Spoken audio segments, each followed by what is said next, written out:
Namaste, my dear friends, my dear guards, my dear masters. Welcome to the today's session, the Holistic Wellness Program, Batch 4, the day 11. My sincere pronouns to my beloved Guruji, Brahmarshi Patriji. Friends, today, the day 11, we are going to, let's have the presentation for you.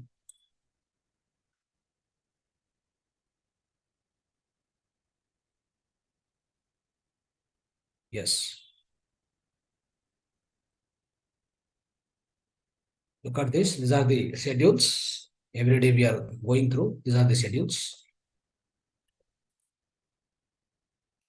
So these are the topics, friends. Today, the day 11, soul evolution, stages of soul, holistic lifestyle.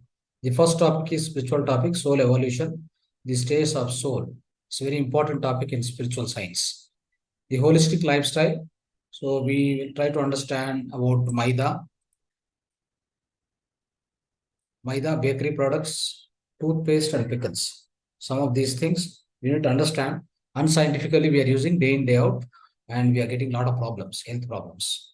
Mudra for eye problems, home remedies for eye problems. So these are the topics of day 11, my dear friends. So let's go to the soul evolution, friends. The soul evolution, which is very important topic, we'll try to discuss about 30 minutes. After that, we go for meditation. Then after that, holistic lifestyle.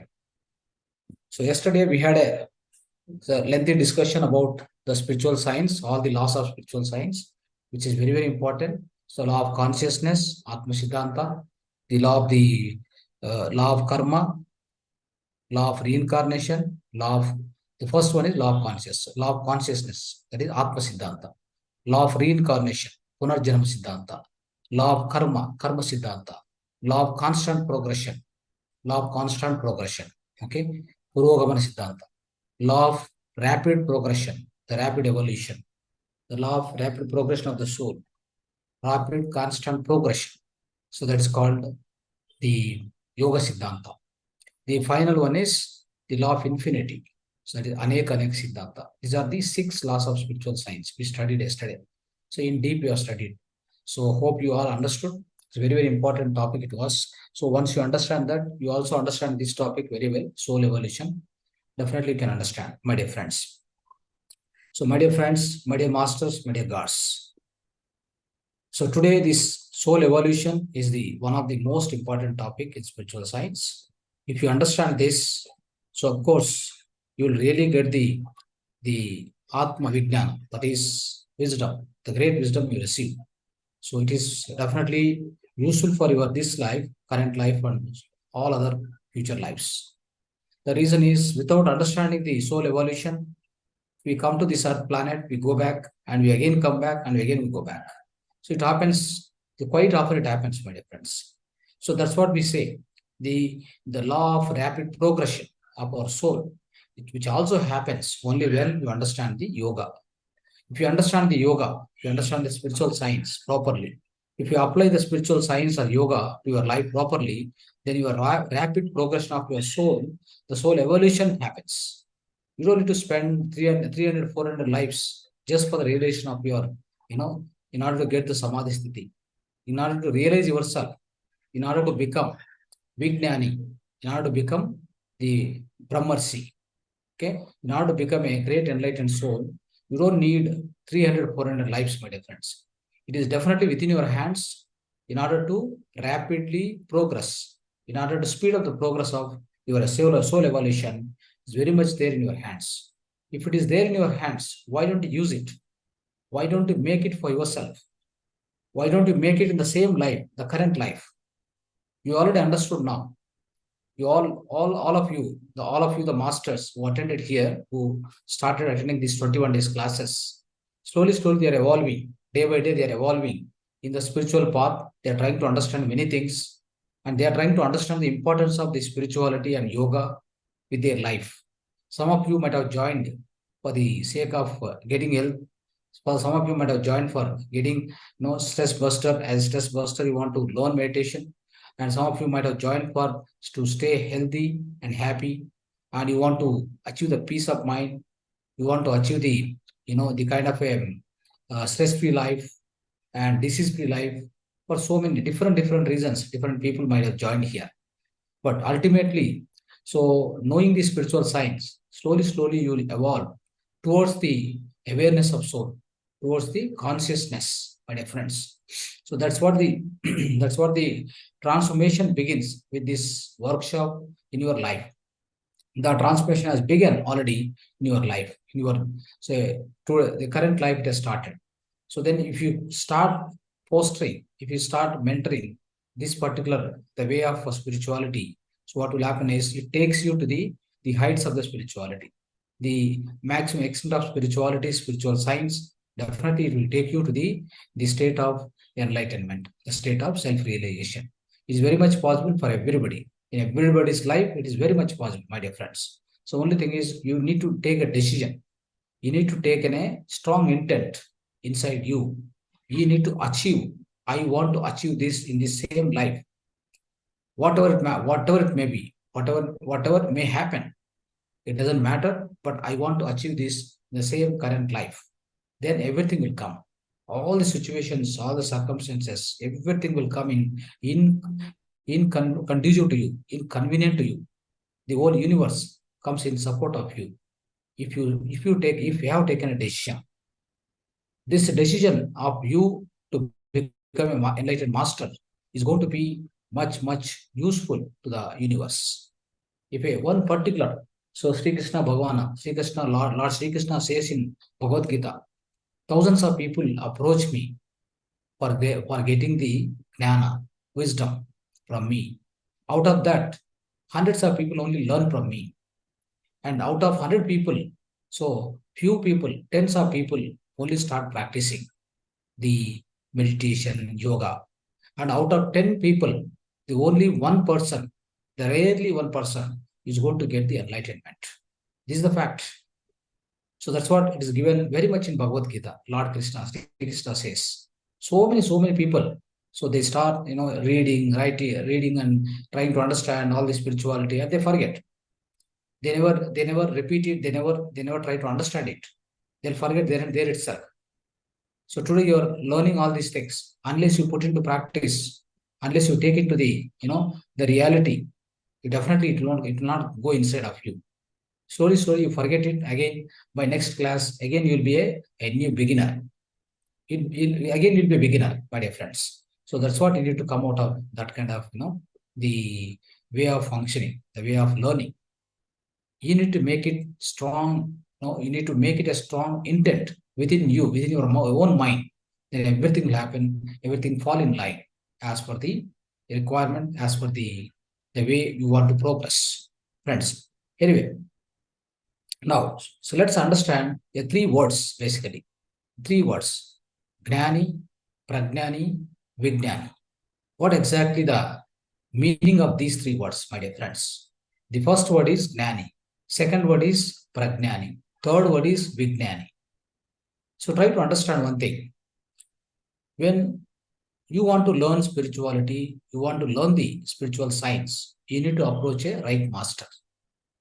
When you approach a right master, when you attend like these sessions like this, you start learning about spirituality. So the spirituality means spiritual science, that is Dhyana Shastra or Adhyatmika Shastra. You learn the theory of the spirituality, spiritual science. You'll be learning from the master. The right spiritual master you need to take, and you need to approach him and need to learn the spiritual science. So that's the theory. Along with that, he also teach in Dhyana Shastra, Dhyana Abhyasa. First is Dhyana Shastra, that means the pure spiritual science, that's the theory. Dhyana Abhyasa means is a meditation, that's the practicals. So everywhere, even materialistic sciences, so any other subject, you have theory, you have practicals. Here also the same, my dear friends. Dhyana Shastra, Dhyana Abhyasa, both have to be there. Otherwise, you won't be able to really go towards the pinnacles of spirituality. Definitely, you can't reach to the higher level. You can't improve your consciousness. you'll not be able to evolve your own consciousness. Your own soul consciousness will not be evolved unless otherwise you follow these two practices. So that is why, that's how, if you observe many people outside, there are the kind of people, the normal people. For example, in the entire world you observe, many of the people are living, only for a mundane activities. Just for, they just take the food, they eat, they sleep, and they go for a work, they earn money. And if at all they get a chance of going to temple, they go to temple. Otherwise, that also is not there. So just a kind of a mundane activities, a simple basic activities, like any animal will do, right? Animal what it does. Animal also do the same thing. Basically reproduction, food, rest, and roaming here and there, and then come back to one place and then sleep. So is that the same thing happening, my dear friends, with animals? Yes, of course. The same thing, these are the kind of people, almost like so many people are there in this particular, on the earth planet currently. If you try to observe, my dear friends. So that is why, so one thing you need to understand is evolution on the earth is so far distant today. That means it's a lot of time it takes, because many people are in the lower level of evolution, my dear friends. I can say like the another category of people is, so they are little evolved. They do their basic activities like what the first category people. They try to guide other people. They try to lead other people. They try to show some power on the other people. That means they try to work with the mind. The first kind of people is work with only body. They never use mind also. They try to use only body. The second kind of people is they try to use mind, so mind power, and try to overpower, try to control others, try to lead others. So that's second category of people. So if you try to observe, friends, in this current world, these two category of people are enormous. The huge population is only falling under these two categories, if you believe it or not, if you observe carefully. And the other category of people, what happens is they try to be a great learners, Vedantis, like you can say like the pravachana kartas. That means they go on teach. They just they read lot of granthas, lot of the Vedas, this that on. They only read.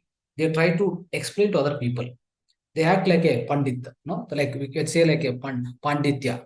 So they have a lot of panditya with them, but they never had a experience of their own soul consciousness. That is missing there. So they're only experts on keep on telling. Like for example, Bhagavad Gita, Ramayana. You give Ramayana, you go on teach like anything. The guy Ramayana completely will teach, but in his own life, in his own family, the big Ramayana is going on already. So that means you can understand, in his own life, a lot of Ramayana is going on in his own family, but he is going to teach Ramayana to the other people. So that is the kind of people.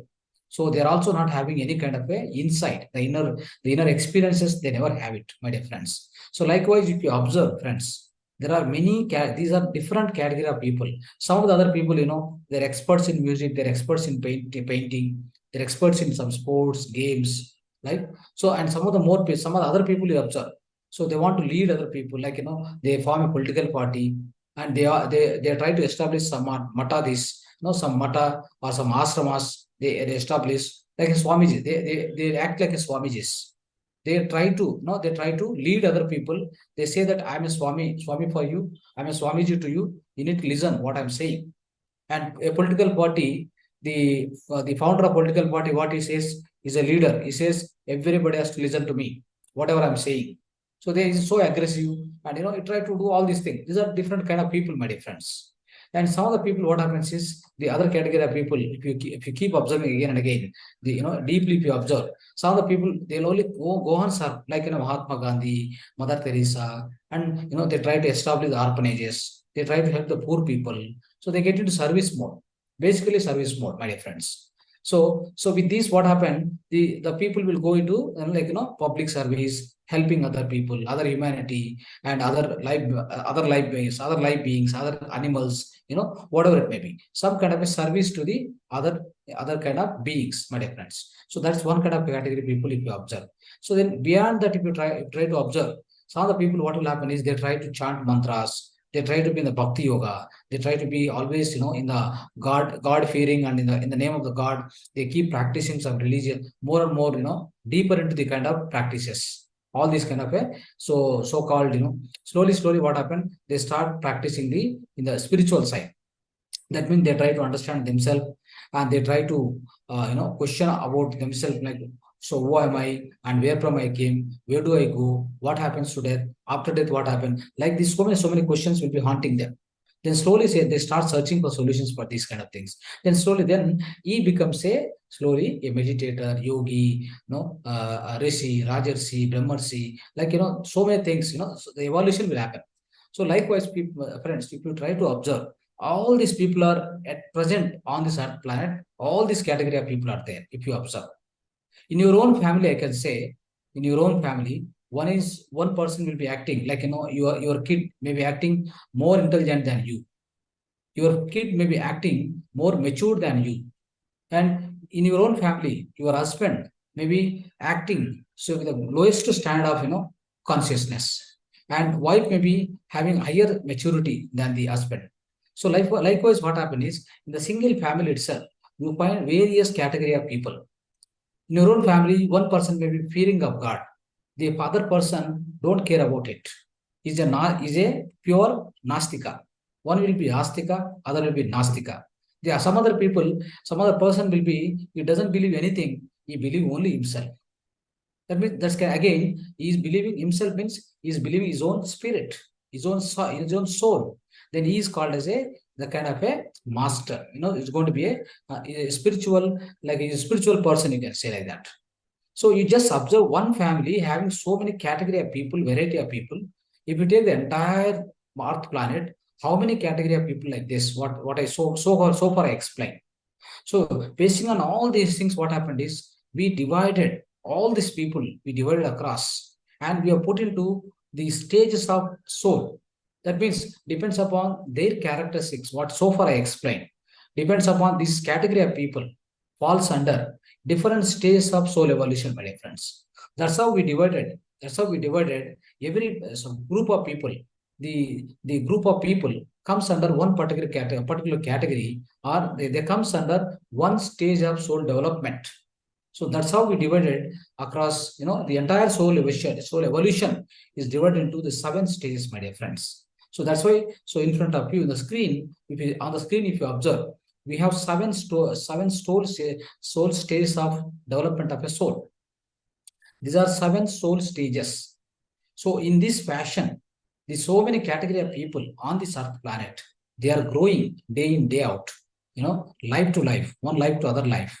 Okay. So year on year. So they keep getting changes in their own mind, body, and soul consciousness, my dear friends. So that's how the people are evolving, day to day, time to time, go on in the course of time. Everybody starts getting some kind of the inner transformation. And the same time, people are at one stage of the soul evolution. They come to the next stage of definitely they come to the next stage of evolution. You don't need doubt at all. Only thing time matters. It may take some time, but at the same time, universe has got its own rhythm of one person to come to other soul level, other soul stage, the other person traversing or transition happens from this stage to the other stage. It all quite natural, my dear friends.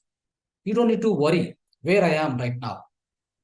If you check yourself, your characteristics, which I am going to explain now today, if you check the characteristics, that means check and balances. If you check with respect to the characteristics of each and every soul stage, you'll be able to identify where exactly I am, which stage of the soul evolution I belong to.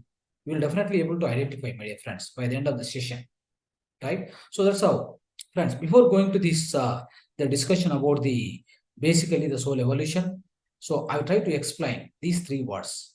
These 3 words are so important. One is Gnani, other is Pragnani, the other one is Vijnani. So what is Gnani especially? The Gnani. So a common person, he would like to know himself. That means he is a physical body, very well. He is the combination of, the combination of some of the organs and bones and the blood and the vessels, organs, so many things, right? The entire physical body, if you consider. So that's a physical body. He is a physical body currently. And you want to know more about him. You want to explore some more about him, right? You want to explore some more about him. Then what will happen is, the moment you get that kind of thought, he will go and approach one particular master in the spirituality, spiritual science. Then what the master is going to teach him is, he is going to teach first, the Shastra he will teach. What he teaches is, you are not the physical body, you are the mind, you are the intellect, you are also the soul. The primarily you are the soul consciousness, or you are the energy being. Then you come into the physical body, you live in the physical body, you are inside the physical body, you yourself is a God, you yourself is a Atma, you yourself is a Sarvatma, right? So he teaches everything. When he teaches everything, what will happen is, he slowly, he try to get some kind of a realization starts in him. See, if you teach something, every time if you go on teach something, what will happen is, when you keep listening something, for example, in the TV and all ads will come, no? Pepsi, Coca-Cola, they keep, hammering on the mind. What they're hammering on the mind is, no, this is good, it's like a very tasty. So this kind of advertisements will come on the TV. So that what happens, someday or other day, we also get a mind of, we also get the carving of, consuming that or tasting it. So that's the kind of thing. Even the spiritual science, if you keep listening, listening again and again, then slowly the listening means Stravana. You're doing continuously Stravana. You're doing Stravana. Then slowly it becomes a Manana. Then it becomes a Nididhyasana. Then it becomes a Atma Sakshatkara. So that is the way how a particular soul need to evolve, friends. So that's how. What happens is, now when the master is teaching again and again the spiritual science, the basics of spirituality, he keeps teaching the fundamentals. What happens is, slowly he starts getting some kind of a realization starts inside happening with the Dhyana Shastra, with the spiritual science. Then he also teach you the meditation. He also teach you meditation to practice the way to go inside, the way to take the breath, the help of the breath, and travel inside. That's called inner journey. You'll make it to do the inner journey. So when you start doing the inner journey, friends, you find a lot of things inside. Though you have closed your physical eyes, charma chakshu, all the charma chakshu, mano chakshu, both are closed. Your mind is not working, all your physical senses are not working. But still you find something inside, something moving, something happening, some voices are coming, some deities are appearing. All this is happening within your inner journey. When you are going inside, along with the breath, you are going inside now. That's only the thing which takes you to one lower level to the higher level of consciousness, my dear friends. So that's why the breath is guru for us. Breath is master for us. There is no other master required for us. That's only the master for us, my dear friends. So that's how what happens is, you start getting the idea about yourself. Slowly what happens when you do meditation, when you go inside, when you take the inner experiences, when you get third eye activation, when you get the kind of astral travel happens, with all these things, you try to understand that you are not the physical body, you are something else now. This realization not started. The realization not never happened in your life. But with the learning of, with the practicing of the spiritual science and the practice, Dhyana Abhyasa and Dhyana Shastra, now you start getting the kind of realization, my dear friends. So when that realization started, that realization started, you definitely get the understanding, the analysis about yourself, that I am not this physical body, I am something else, I am beyond that. When you get that understanding, realization of that, you are beyond the physical body, you are beyond the mind, you are beyond the intellect, you are the soul consciousness. Then that is called you become a gnani. What you become? You become a gnani, friends. So that means you become a gnani. Why you become a gnani? What is the meaning of gnani? You understood that, you realize that you are not the physical body, you are beyond the physical body, you are the soul being. You are the Atma. So this is called Gnani. Then what is Pragnani, friends? The Pragnani means you now you understood, as a Gnani, you understood that you are not the physical body, you are the soul being. You are just temporarily you are living this physical body. Anytime you may leave this physical body. Like, you go to the one rental house. What will happen? You want to stay for 2 years, you will stay in the rental house. After that, you need to vacate or not? Definitely you have to vacate. If you're not vacating also, what happens depends upon the contract between you and the owner. The owner comes and terminates the contract. Then he will send you forcefully out with the help of court or police. He will send you out of the house. So then what will happen? You have to vacate, right? Isn't it? Same way, similarly, what happens is when you come into this physical body, we came with a contract. The soul contract happens in the higher worlds, my dear friends. In the causal world, especially, there's a something called soul contract happens with respect to your physical body and your soul. There's a contract executed. So with the help of soul guides, we take the design, we take the plan and come over here. Then you need to, definitely you are coming here with a number of breaths, limited number of breaths. So all this number of limited breaths are reserved in the bank, your soul bank, my dear friends. Then, so as you're consuming the soul, number of breaths day in, day out for your mundane activities, for your so many other practices in the every day of your own life, living life, then you'll be consuming this number of breaths. Somebody will be consuming very faster, somebody will be consuming slowly, depends upon the way of life, what is leading. The kind of the peace and peace of mind and the stress-free life, or somebody is so stressful and is doing the huge number of difficult activities, so with all these things, what happen for your mundane activities day to life, you may consume the number of breaths very faster. Then that kind of people have to leave the physical body faster.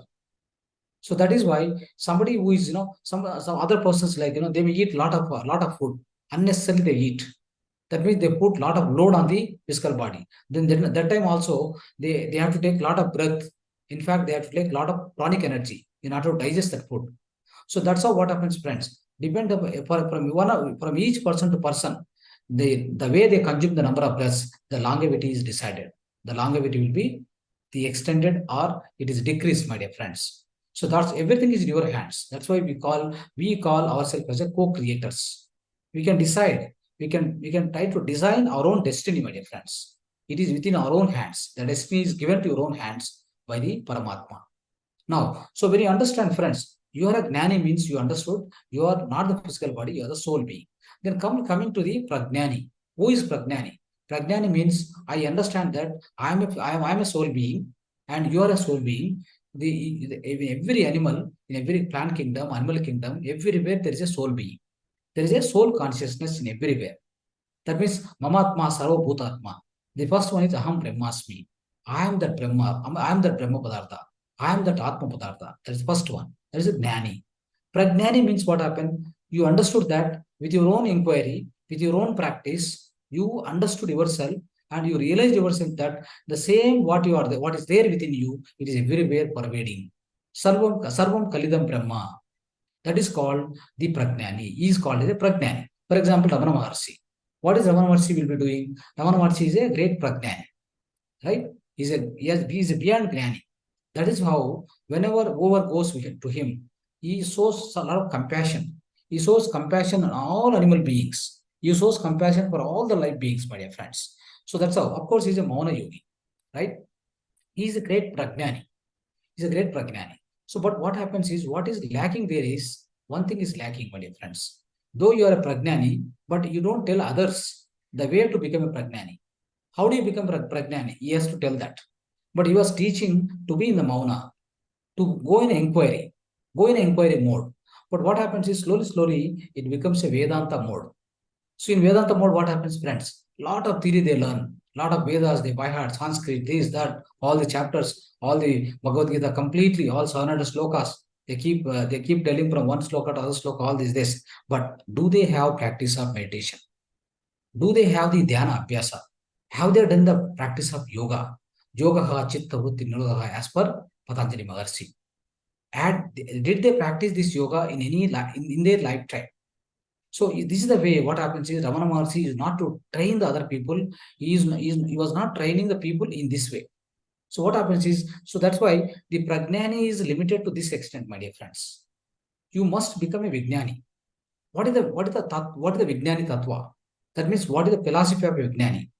What is meaning of Vijnana? Friends, what happens is, so friends, somebody is putting the lines. Please don't do that. Who is doing the lines here?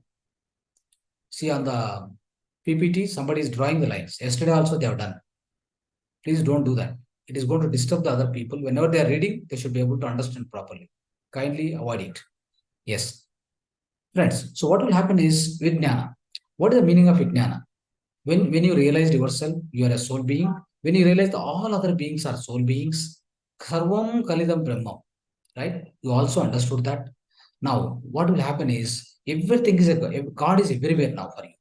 God is in everywhere, right in the stone, in the smallest particle, right? The Khanija kingdom, that means mineral kingdom, animal kingdom, plant kingdom, bird kingdom, everywhere there is a God that you realize now. With your own sadhana, you realized it. Now, what happens is beyond that, there is something called the extremity of, the extremity of pragnana is called the pinnacle state of the next step of the pragnana is called vijnana. What exactly it is? So once you have reached the pragnana, then you still keep practicing the meditation.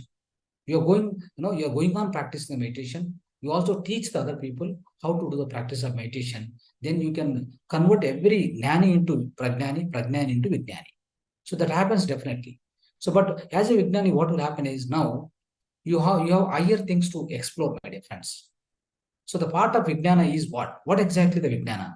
I try to understand where is Sri Krishna Bhagavan is living now. What about my past incarnations? What I have done in my past incarnation? Right? So all these things. What about the other different lokas which are existing? Where is Parvati Mata? Where is Saraswati Mata? Where is the Anjaneya Swami? Who are all these great masters? So where are they living? And you try to communicate with them. You do a lot of astral travel. You go to all the lokas, different lokas, and communicate with them. Get the lot of mastery. Get the lot of teachings from them, messages from them. So this is called the Vijnana. This is nothing but Vijnana, my dear friends. Whoever is doing this day in, day out, is called Vijnani. Right? So if everyone has to become a Vijnani, my dear friends. It is something like this. For example, I have a seed. What I will do, the seed is there with me.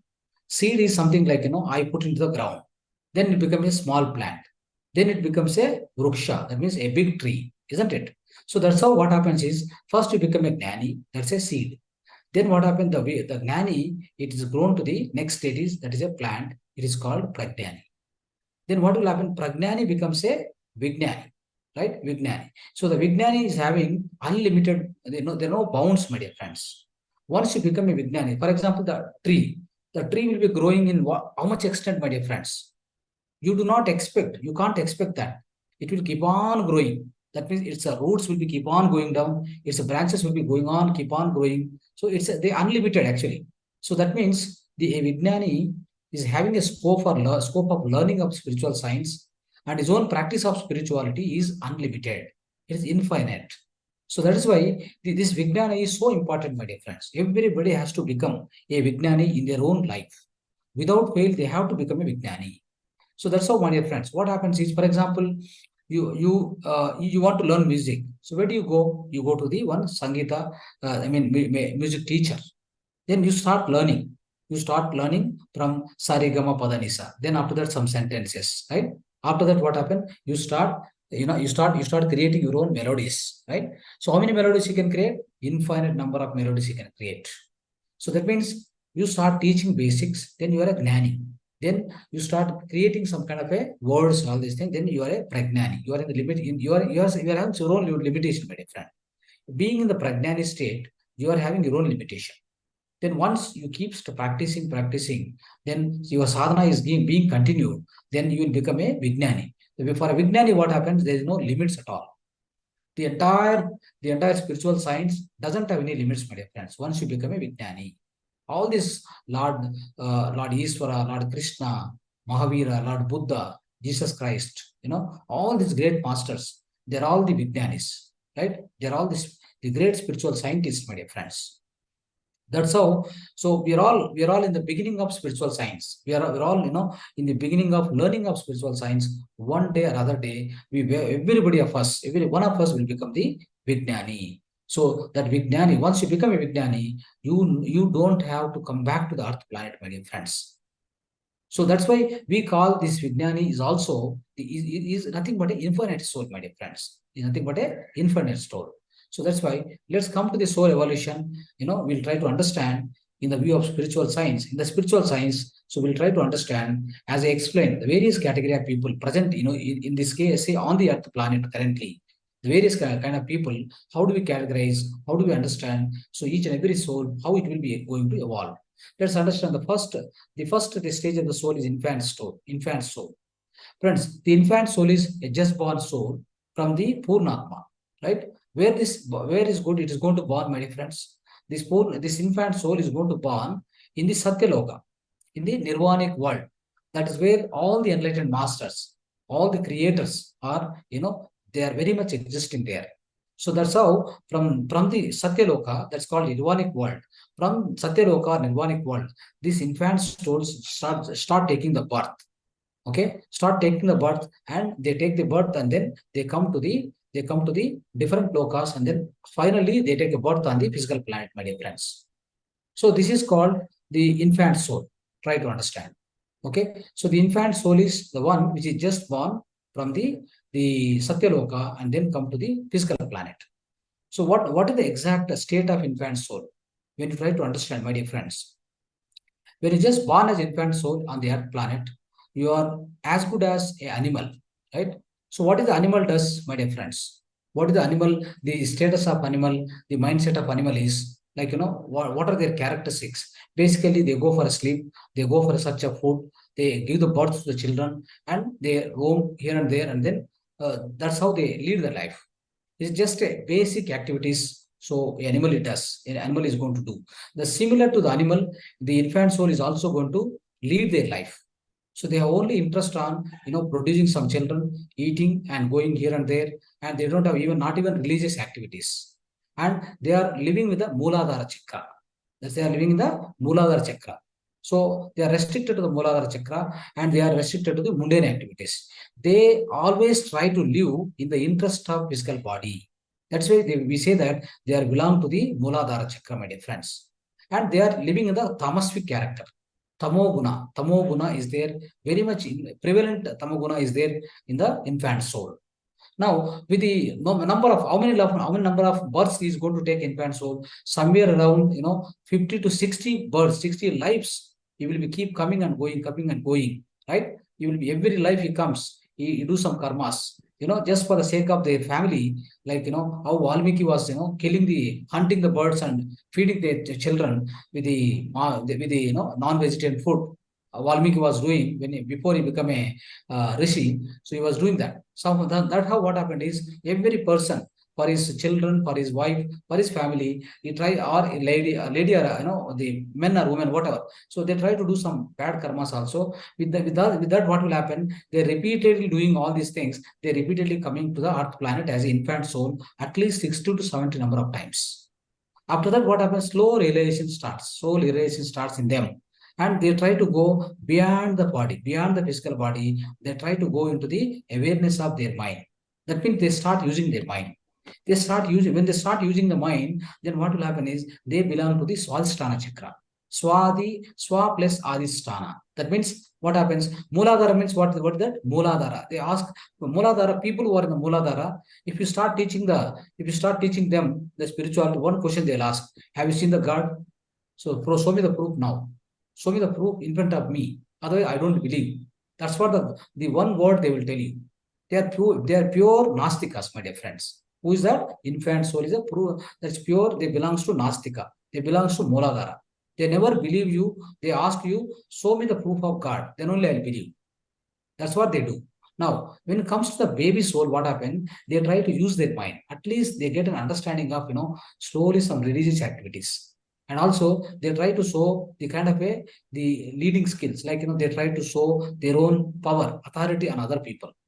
They try to guide other people. In their own family, you see, in your own family, some people be completely dumb and dull. So they're completely dumb. There is nothing, beyond certain things, they won't think, and they'll be just sitting idle. At the same time, they have no other, the kind of explorations, or they don't have the great wisdom. But they are just mundane activities, and they are not bothered about anything beyond their family beyond their, the day-to-day activities, friends. So those kind of people are there in some one or other families also. There, that kind of people are there. You observe, definitely that kind of people are there, isn't it? So that's how, friends, it is called infant soul. Now, when that kind of infant soul slowly they get an awareness of mind, they get into the next stage. They'll be ready to go to the next stage, that is called baby soul. Baby soul, Swadhisthana chakra, Swa plus Adhisthana, and at the same time, they are, of course, they are also living in the Tamo Guna only. They'll be non-vegetarians, they'll be killing the animals and everything for their food. Even the infant soul also does the same thing. But here they got some religious activity. They say that, because they are using mind, right? They are using mind, then they get a understanding that they belong to some category, and they go to temple and they try to guide the people here and there. So somehow some Swadhisthana will be there. That is, Swadhisthana means Mooladhara is the genital place. Then above that we say Swadhisthana, right? Swadhisthana chakra they belongs to baby soul. So after spending about 50 to 70 to 60 to 70 lives in this baby soul, they start learning, and slowly what happened? They also try to grow to the next level, that is called young souls, my dear friends. Young souls. So this is where, try to understand, this is where what happens is they start growing into the stage of, so they try to use something called Manipura chakra. They try to use some intelligence, friends. The first is body, restricted. Second is mind, they're restricted. The third one is called intelligence. They try to use some intelligence, my dear friends. So using that intelligence, so what will happen is, so try to understand, they try to become a Matadipati. They try to become, the chairman of one temple trust, right? And they, what happen? Manipuraka chakra they use. What they use? Manipuraka chakra. Mani plus Puraka. That means it becomes on the top side. On the surface wise, it looks glittering, but inside Mani Puraka. Puraka means hollowness. Inside there's nothing. Inside there's a pure hollowness. That means there is no kind of wisdom inside. The question of no question of wisdom inside is a pure hollowness, but on the top it looks like a Mani Puraka. Mani means glittering diamond. So glittering diamond, like a diamond glittering on the top side, on the surface, but they don't have anything inside. They are just empty, hollow, my dear friends. So that's how they are belongs to the Manipuraka chakra. And what they do is basically, so the people like, I can give an examples like political leaders, right? All these political leaders, everybody, they belong to this stage. Political leaders, Matadipasi. So there's some kind of a people who learn a lot of Panditya, Vedanta, all these things, So they always try to show something, like their own power. Their own power they exhibit to others. But in fact, that is not true. That is not, they are not inside, they are not great. Only outside they are great. They try to show to other people. They want to always lead all the people. Whatever they say, the other people have to listen. For example, you take one Bhagavad Gita Pravachan. So you keep teaching Bhagavad Gita. If you question him, you get a lot of fire. You get a lot of, the frustration or kind of a irritation you will get. You will get. If you try to, suppose if you say one word against him, you won't tolerate. Though he is teaching entire Bhagavad Gita, he teach, how to come out of the stress, how to come out of the frustration. But if you just use one wrong word against him, you won't tolerate. Suddenly you will be busted. And also you try to observe in their own family, that person is teaching, Vedanta is teaching, Ramayana is teaching, Bhagavad Gita is teaching, but in his own family, everybody is struggling. Everybody is fighting each other. His own wife will be fighting with him. So what kind of Panditya is having, tell me? All outside for the societal sake, is a great person. He's a great person, he's having name and fame, power, all these things are there. But inside hollowness, inside struggling, struggling for it, struggling for a life, my dear friends. So that is this called young soul. Here in this stage of young soul also, more about, you'll be spending about 60 to 70 lives, 60 lives, 50 lives like that. It goes on like that. Every life you come and go like that. But here he's having something called Rajoguna. The Rajoguna starts developing here. Okay. Now come back to the matured soul, my dear friends. What is matured soul? In the matured soul, especially friends, the young soul, I told you, Manipurak chakra is going to be working, and the young matured soul, what happened? Anahata chakra is going to work. Anahata means like, silence. So more and more, they get into more and more silence. They get into more and more creativity. Anahata chakra starts working for them. Of course, they'll also be in the Rajoguna. They are never in the Sattvic Guna, my dear friends. They're still not entered into Sattvic Guna. Try to understand. Even you see, young soul also they eat non-vegetarian food. They'll be violent. They'll be violent in their character. They can do anything. They can kill other people for their fame, name, power, whatever it may be, money, whatever it may be. They are ready to do that. So they are very violent people. Same thing comes to if you come to the matured people, what happens is here, some kind of creativity starts happening. That some kind of a silence starts happening, right? Silence starts happening. And in that silence, they become they create a lot of things. For example, a painter, a musician, a poet, a cricketer, a sports, all the people who are playing the sports, all these things. They have some passion. They are the passion-driven people. Okay, but they still have the Rajoguna. They also eat non-vegetarian. They are also fond of money. They don't have inner wisdom, friends. They never know who are they. Till the matured soul, they never know who are they. But at the end of matured soul, that means in matured soul also 50 to 60 lives they spend.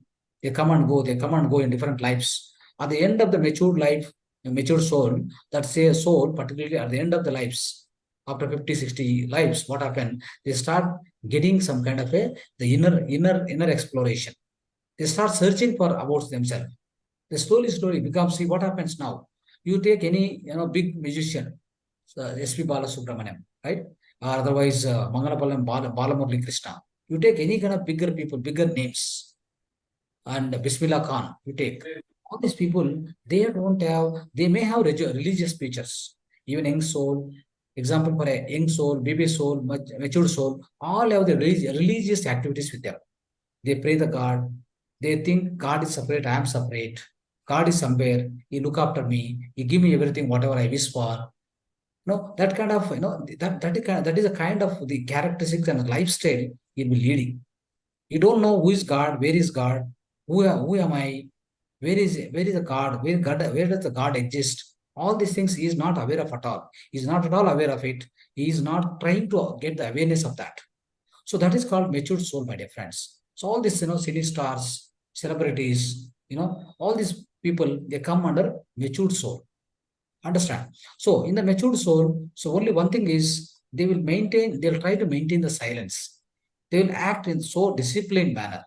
So many people with a disciplined manner and so much silence is there in them. But at the end of this matured souls, evolution, what happens is they start developing the inner exploration. That is where what happens is, friends, and then when they reach this mature soul, with respect to physicality, what happens is there's the highest success they will achieve in the physical life, my dear friends. All these mature soul you observe, they're all rich people. They're all, they are filthy rich and happy and enjoying their life. Materialistically, I'm telling. Materialistically, so they have been provided with everything. They are leading their life, most comfortable way they're living, my dear friends. Now, what happens after seeing so much success in the physicality, at the end of matured souls, what happens? They get bored of it. They get bored of it. Then what will happen is they want to do some service. They start getting some kind of some kind of the curiosity or the kind of the inside urge to do some service to the physicality, the physical people or disabled people, orphan people, the people who are suffering, the some kind of the motivation starts from the inside because they have seen everything life. They have seen all the life. Then slowly at the end of these lives, all this matured soul, they start doing, they want to do some service, right? So with the service, what happened? They want to clean all their karmas, all the past karmas, what they have done. See, by matured soul, to become the great person or a great politician or whatever it may be, how many people you might have spoiled? How many people you might have done some negative karma to them, right? So that is why what happened, lot of karmas will be there with them. Okay, lot of karmas will be there, but they've grown up to the matured soul. Now, so all these karmas, whatever they've done, so all these things they want to wipe out. Now, enough is enough. You come to the understanding that when he's going to become a old soul, friends, when he's going to become a old soul, what happens is he feel that enough is enough. That means the old soul just entered, a soul from matured soul, finished the matured soul stage, then entered into the beginning of old soul. What exactly the idea I get is enough is enough, enough is enough. I have everything for me. Let me do some service to others. In one life, he starts getting some idea. Okay, open the orphanage, start helping others. Okay, before life, he was a great celebrity, cinema celebrity, maybe, right? So next life he comes as a service person. You want to help somebody. Okay, you want to help somebody, you want to always do some service to other life beings or whatever it may be. So slowly, that service attitude will start. But it's a physical service, right? It's a purely physical service, my dear friends. Now, with this, what happens is they try to cleanse all their karmas. That is why they operate with a Visuddha chakra.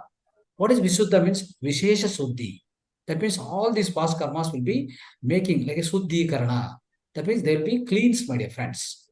By the time they are in the old soul, all these their past karmas will be wiped out. For example, the best example for this old soul is the old soul.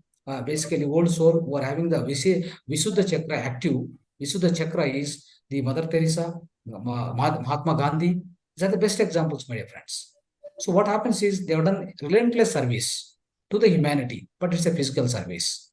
And of course, are they knowing, are they having any awareness about their soul or spiritual science? Of course, they have little awareness at the end, but not in the beginning of Old Soul. Old Soul also about 50 lives they spend. At the maybe in the 30, in the Old Soul, as a Old Soul, they take about 30, 40 lives. Okay. When they take maybe in the 35th, 30, after 30 and above lives in the same stage, what happens is they start getting some kind of a curiosity, some kind of a urge in order to understand who am I? I'm doing so much service to all other people, and I want to understand who am I, from where I came, where I go after the death. What happens to me? Where do I travel? Where I come here. What is my purpose of life? All these questions will be started within them, right? So when all these questions are started within them, my dear friends, so that's where what will happen is obviously those questions will put them into the kind of a something called spiritual science. They start learning spiritual science. They start, see, for example, Mahatma Gandhi was always reading Bhagavad Gita. What is there in the Bhagavad Gita? Always he tries to provide some kind of understanding about the soul. Basically, entire Bhagavad Gita, only one word, common word is Yogi Bhava Arjuna. That means yoga. Yoga. Bhagavad Gita teaches about yoga only, right? Spiritual science only. So that's why he start reading the Bhagavad Gita every day, day in, day out. He'll be having a Bhagavad Gita in his hand. One side stick will be there, other side Bhagavad Gita will be there in the hands of the Mahatma Gandhi. Try to understand this. If you carefully observe what happened, these souls are called old souls, friends. They are just entering into the spiritual science. They started the practicing of meditation. That's what I would like to tell you. But what happens is at the end of this, in the old soul itself, maybe the 10 lives or 15 lives in the old soul stage, that particular stage, they start rigorous practice. That definitely they start rigorous practice in the beginning of old soul. They try to cleanse up all their karmas, all the karmas what they have done by doing a lot of service to the humanity, by doing a lot of service to the all other life beings. They try to make suddhi, that means vishesha suddhi, that is Vishuddha chakra, we call it here. So they try to make their own voice, their own words, their own doings, their own thinking, everything they try to purify. Trikarana Suddhi. They achieve the Trikarana Suddhi at this stage of old soul, my dear friends, in the beginning, some lives of old soul. Understand? So after that, what happens slowly, when they enter into the meditation, they start practicing meditation. They become a gnani. Here itself, they become a gnani, my dear friends. Here itself, they get astral experiences. Here itself, they get third eye experiences. All this will happen, my dear friends. So that means the end of the old soul, at the end of the old soul, the person has become, the person already became the Vijnani, Pragnani, and also is entering into the something called Vijnani also, my dear friends. All these things will happen at the end of the old soul, the final births of the old soul. It is going to happen. Definitely, it's going to happen for every soul which is transitioning from infant soul to the traveling from infant to the old soul. This is the practice. This is the normal rhythm of lifestyle. The normal rhythm of the lives which is going to be taken place in every soul journey, my dear friends. Now, so what happens is after this, what will happen is, so now they finished. That means they became a gnani, they became a pragnani, they became a vignani. Now they are very much knowing everything about themselves, about the universe, Everything they know now, right? So they have a lot of inner experiences, the higher realms of the spiritual experience also they got. They visited the different planes of existence, different worlds. They communicate with a lot of masters. All the Vijnana is there with them now. Then what will happen now? The next soul stage is transcendental soul. It's called Vimukhatma. Vimukhatma. What is the transcendental soul, my dear friends? So what will happen is in this soul stage, now here the enough is enough. All the experience I got, all the spiritual experience I have, now enough is enough. I want to teach other people. I want to teach at least the persons which are within my family. I want to teach. Okay. So when I teach to the group of people, small group number of people within your own family. So by this time you came to the at the end of the old soul and the beginning of the transcendental soul. If you see, if you observe, you became a Arihanta. Already you became a Arihanta. What is Harihanta, friends? Harihanta. That means Hari means all our inner enemies, all your inner enemies. What are the inner enemies? We already discussed 6 inner enemies are there. The mind secret, mind quality, 6 inner enemies which are called Ariset Vargas. So all these Ariset Vargas, they have killed Arihanta. That means Ari means Shatru. That means the enemies. Hanta means they have already finished it. Right? All these Arihanta, that means he achieved the Arihanta stage. So Arihanta stage become, so that means he become a Arihanta by overpowering, by overcoming all these qualities, he become a Arihanta by the end of the world soul, by beginning of the transcendental soul, he is a Arihanta. Now, after becoming Arihanta, you want whatever practices he learned, the spirituality, spiritual wisdom, various kind of practices, whatever he learned, you want to teach other people, at least a small number of people. So then what will happen if you start teaching a small number of group, for example, in your own village, in your own society, wherever you are, you start teaching them group of people. Like some known people who are knowing to you. So because of your pragnana, whatever you have, they start approaching you. Please teach me. I want to learn. Likewise, see, you all came here. I am teaching today. So I become a bodhisattva. I become a bodhisattva. Bodhaka. Bodhakudu. That means bodhisattva. We become a bodhisattva. That means I am teaching. I am doing the teaching for a lot of people. And then I become a bodhisattva in transcendental soul also, friends. See, especially when you finish the old soul stage, right? Old soul stage, you can come back or you may not come back. But if you are coming back, then only becoming infinite soul, right? So let me explain some more. See, in the transcendental soul, what happened? You become a bodhisattva. That means in so many lives, again, some number of lives you take here, but few number of lives you will take here. Transcendental soul, because you come here as a teacher of spirituality, spiritual science, you keep teaching without expectation, you keep teaching. So that's how what happened, friends, the transcendental soul. So what transcendental soul does is, I'll tell you, he will try to teach the spirituality to many people. He will try to make the transcendence in their life also. They need to come out of, they need to become vimukta. That means they will try to take many people from the common people, the infant soul, baby soul, young soul, mature soul, all these mature soul people. They try to teach more and more the spirituality, and they try to make them to liberate. They make all these souls, the earlier souls, the lower evolved souls, to become liberated, to become enlightened. They will try to help. That means they try to help in the transcendence. That's why they are called transcendental soul, my dear friends. Right? So this is how the stage of this transcendental soul goes on. Then what will happen is, now you want to become infinite soul, like Gautam Buddha. What happens is, I would like to teach the entire world. I come here only for that particular purpose. An infinite soul, once transcendental soul crosses, then it becomes an infinite soul. That is where I take a birth, like I am a avatara purusha, avatara murti. Like Lord Krishna, Gautam Buddha, Jesus Christ, all these great people, they are avatara purush. That means they come here a particular purpose, for just for the sake of social welfare, for the sake of establishing dharma on this earth planet. Whenever the crisis happens, dharma crisis happens, then these people comes here and they try to put everything right manner. They try to set right everything and then they leave. They have no more expectation. They have no more luxury. They have no more family. They don't bother about anything. Of course, so like Adi Shankaracharya. right? Adi Shankaracharya, and so many people, so many masters, great masters like this. They come only for the purpose of mending the entire humanity. They're putting the entire humanity into the order. Okay, so in that crisis, they come here and they go. So these people are called the great. These are actually Brahmagnanis or Brahmarshi. We call it as a Brahmarshi. The stage is called Brahmarshi, friends. So now, so in this stage, what happens is they have got complete. I mean, so they have completed the entire cycle, my dear friends. They don't need to come back anytime. Already in the infinite soul itself, they don't need to come back. By the stage of old soul itself, you don't need to come back.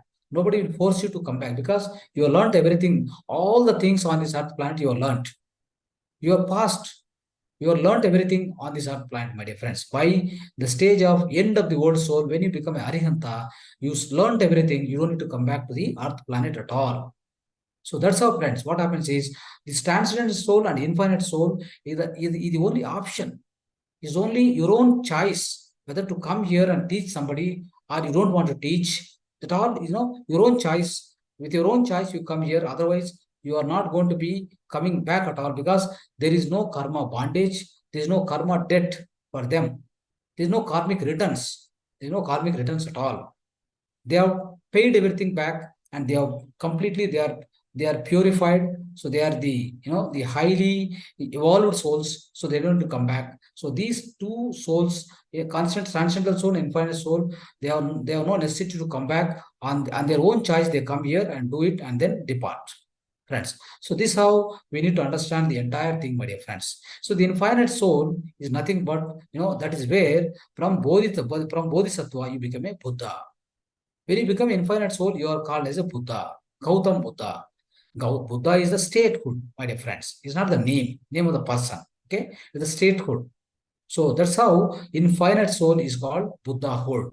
Okay, so that's how we need to understand the entire soul evolution, my dear friends. So you also, all of us, when you try to understand our own characteristics, we will be definitely falling in one of the other soul evolution, soul stage. So from there you want to grow into the next level of the next stage of the soul. Definitely you need to practice 3 plus 2 plus 1. 3 hours meditation, 2 hours swadhyaya, and 1 hour sajjana sangatya. 3 plus 2 plus 1, if you follow on daily basis, definitely you will definitely grow from one stage to the other stage, and the rapid progression of soul will definitely happen, my dear friends, without any doubt. The progression of your soul evolution will be rapid, and it will be successfully you can reach to the last stage, that is infinite soul.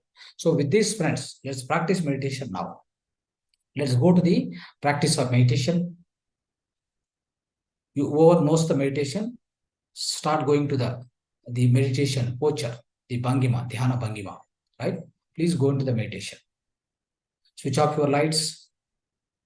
Sit comfortably on the chair, on the floor, wherever you feel comfortable. Sthira Sukha Asana. Sit comfortably, friends. Relax. Relax the entire body from top to bottom, head to toe.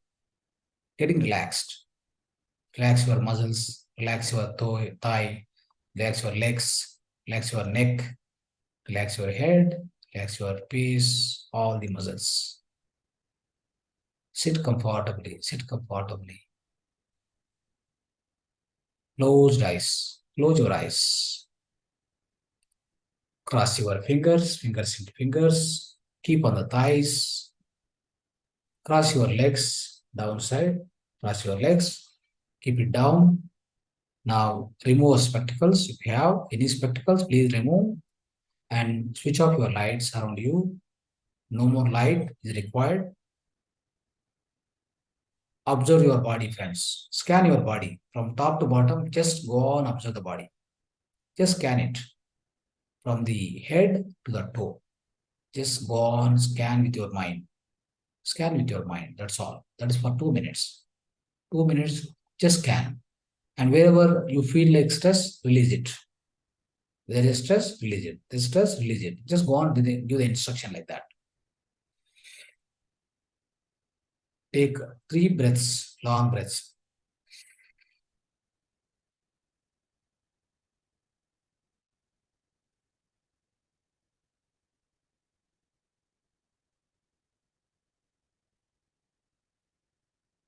After 3 long breath, breathe in, breathe out. Now start observing from top to bottom. Go on, scan your body, all the parts of the body. Just go on, scan it and release. If any stress is there, release it. Then and there itself will release. Say that the stress has to go. Tension has to be released. Instruct yourself, your physical body. It will happen. Like that from top to bottom. Another 2 minutes, friends. 1 or 2 minutes. Please scan it. Relax yourself. All the entire body need to relax.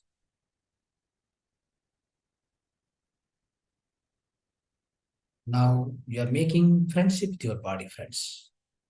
Most of the times, all your senses are working outside, friends. All the senses, all your physical senses, they never bother about your body. They never bother about your body at all. Forget about the breath.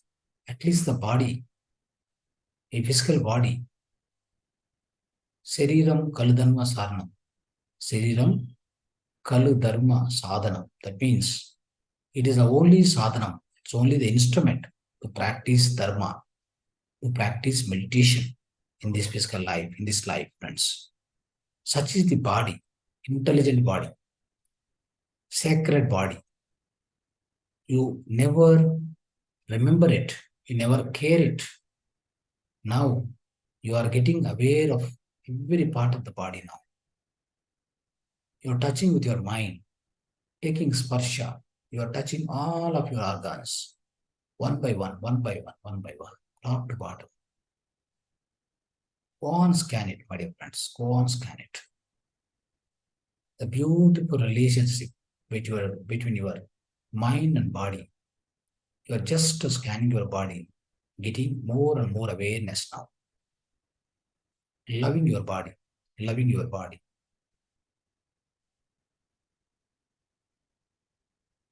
So the body is the one which is giving you the chance, giving you the opportunity to practice meditation. Otherwise, you can't practice your meditation. The body is not healthy, the body is right in manner. Definitely, you can't practice your spirituality. That is the sympathy. That is the greatness of body. We have to respect it. We have to love it. Now, friends, slowly turn your attention to the breath. Slowly turn your attention to the breath now. Come back to the observation of the breath. Exactly at the nose tip. Exactly the nose tip. Start observing your natural breath, my dear friends.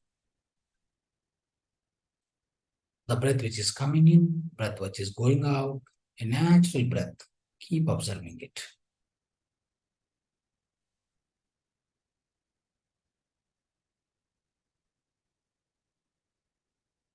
There is no forceful breath. There is no forceful inhalation or exhalation.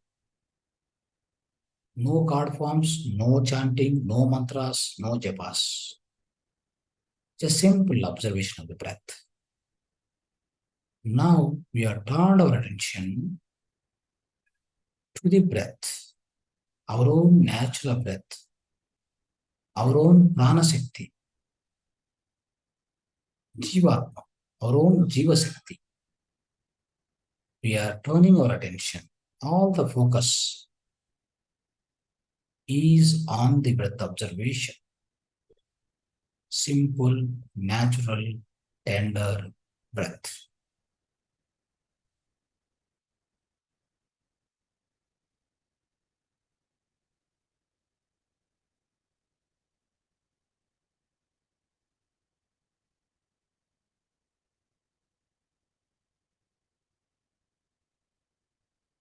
When you are with the breath, if you get any thoughts, do not go with any thought. Come back to the observation of the breath. Just turn your attention to the breath again. If you feel that you got any thought in the mind, just turn back to your attention to the breath. Normal breath.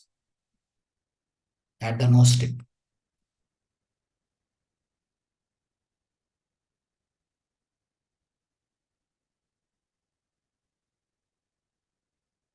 This is a beautiful journey, beautiful inner journey, my dear friends. With the help of the breath, you are doing the inner journey. You are trying to reach to the kingdom of the God. You are trying to take the all inner experiences through this inner journey, through this meditation practice, my dear friends.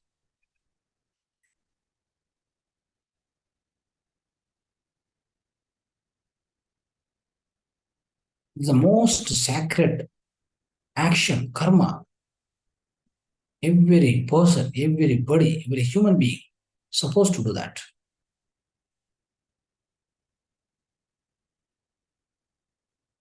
This is called akarma. Akarma, doing nothing. Doing nothing is called akarma. Meditation is called akarma.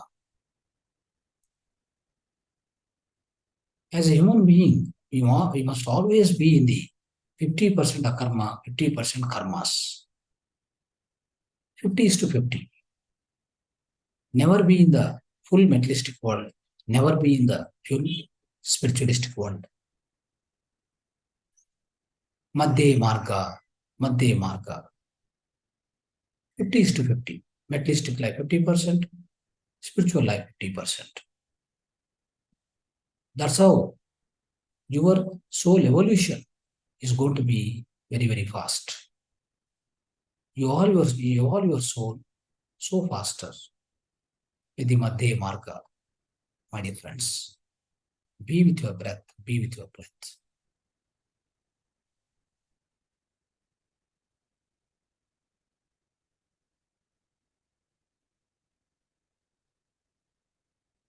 You will get the very melodious, smooth music you will get now. Just keep observing the breath only. Do not go to the music at all. Music goes in the background. Music does its own healing of the physical body. Just let it happen behind, in the background, but be with your own breath till I say okay.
2 minutes, final 2 minutes of meditation.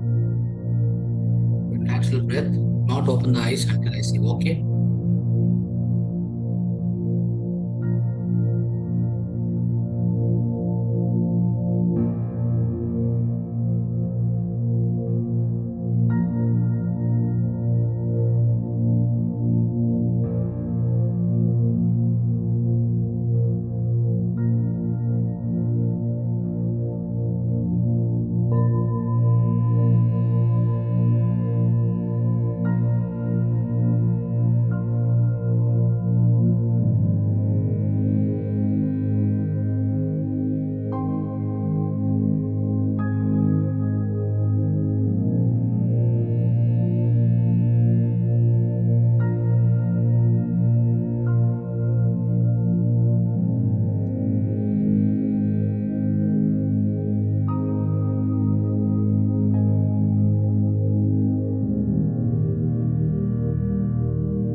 Pause 10 seconds, final 10 seconds. 10, 9, 8, 6, 5, 4, 3, 2, 1, 0. Please put your hands, put your palms and your hands for 5 seconds. Gently touch your eyes, keep it for 5 seconds. 5, 4, 3, 2, 1, 0. Slowly take away your hands, looking at your palms. Slowly put your palms and slowly take your hands and slowly open your eyes.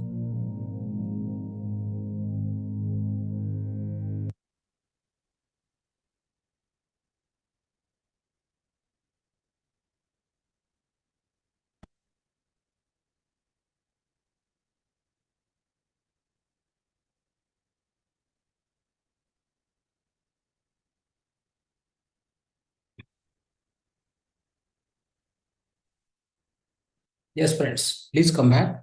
Come back to your, be aware of your body and your surroundings. Just come back.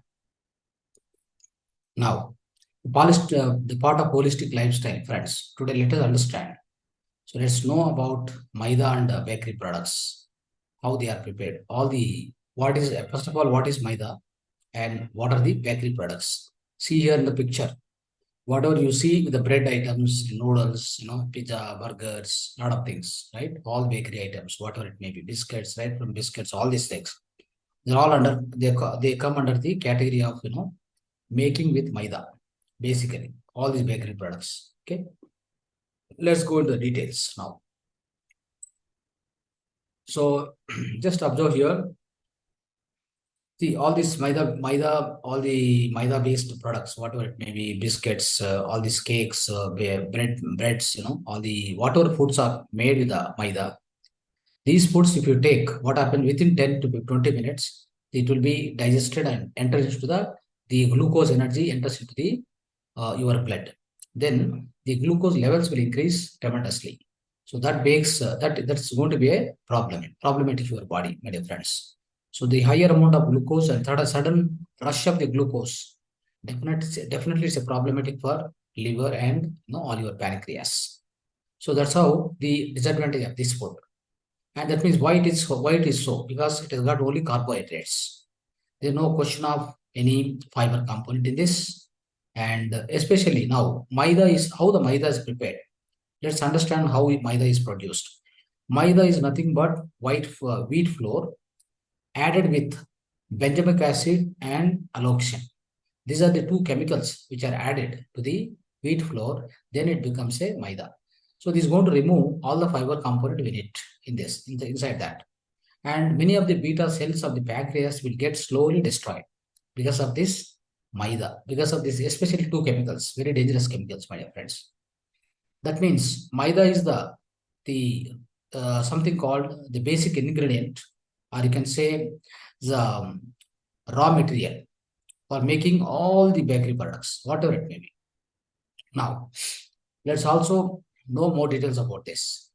Once you start eating maida products, maida-based products, what happens? Your diabetes, if you have diabetes, it will worsen. If you don't have, it will come. Okay, all the children who are fed with this kind of foods, basically from KFC, McDonald's, wherever is all the noodles, so-called pizza, burger, so many things we are trained out every day. Even in the modern cities, especially, we made a practice. The children, like they feel like want to go for a kind of entertainment or recreation. They always want to utilize they want to consume this kind of foods. We also encourage them, obviously, for the sake of their mental relaxation or satisfaction. But of course, we are also making their health worsen time to time, day to day. It get worsen. Okay, their immunity levels will go down like anything, and they get into the diabetic mode. They get in, even children will get into the diabetes. And the other thing you would like to understand, friends, especially if you take any bakery product, we think that the ingredients used for the bakery products are what? Maida, fat, sugar, white sugar. All these are dangerous things. Especially, let me tell you, what is the fat they are going to use? Fat is, the fat is the one which is imported by a lot of other countries to India and everywhere. All these non-vegetarian companies, especially, what they do is they have a lot of wastage of the non-vegetarian company. They boil it properly. Then after boiling so much, what happens? The top layer will come. The top creamy layer will come. That is as good as a fat, which is exported to all other countries. Every bakery people, they use this, something called the fat and then sugar and maida. Combining these three things, they'll make the bakery products. Now let me ask you the question: how many people are going to eat this kind of, you are a vegetarian, for example. Are you going to eat this kind of foods now? You want to become a non-vegetarian? If you're eating this, you'll become a non-vegetarian. So decide yourself now. Right. Now, the pickles. So what about the pickles? Let's understand pickles, right?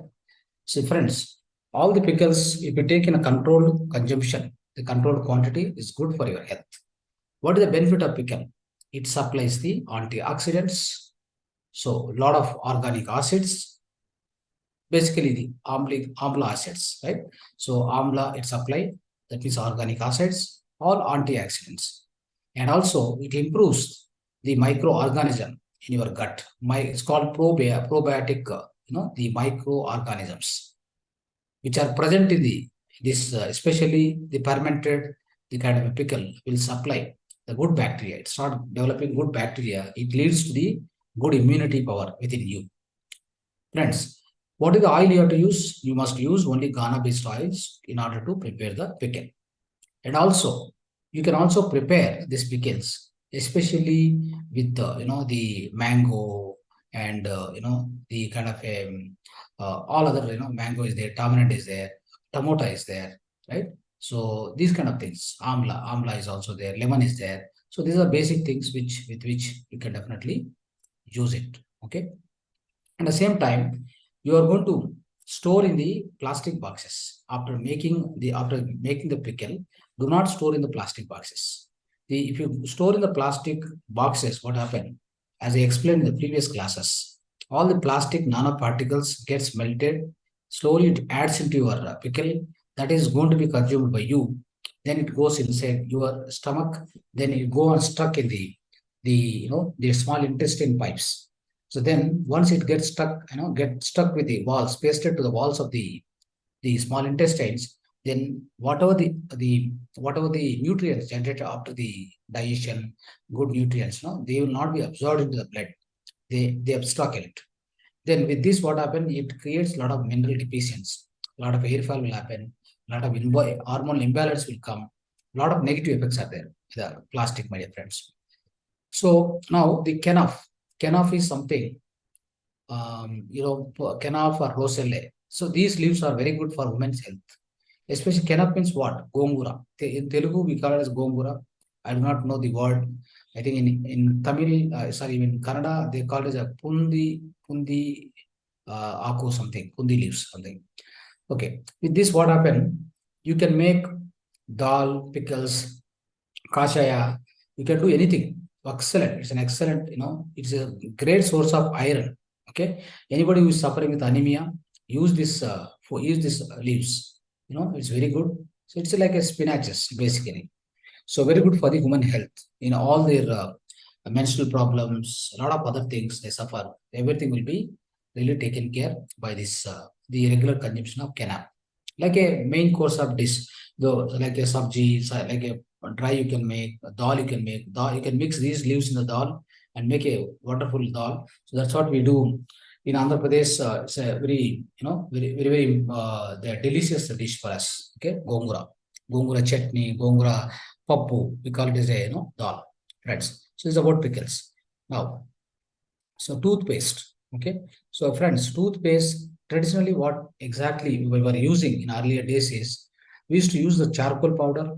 We used to make this, from the this cow dung cakes, and adding in the cow dung cakes, especially if they burn, it becomes a ash. So to the ash, you can add smallest amount of, the so-called salt you can add, saindavalavan you can add.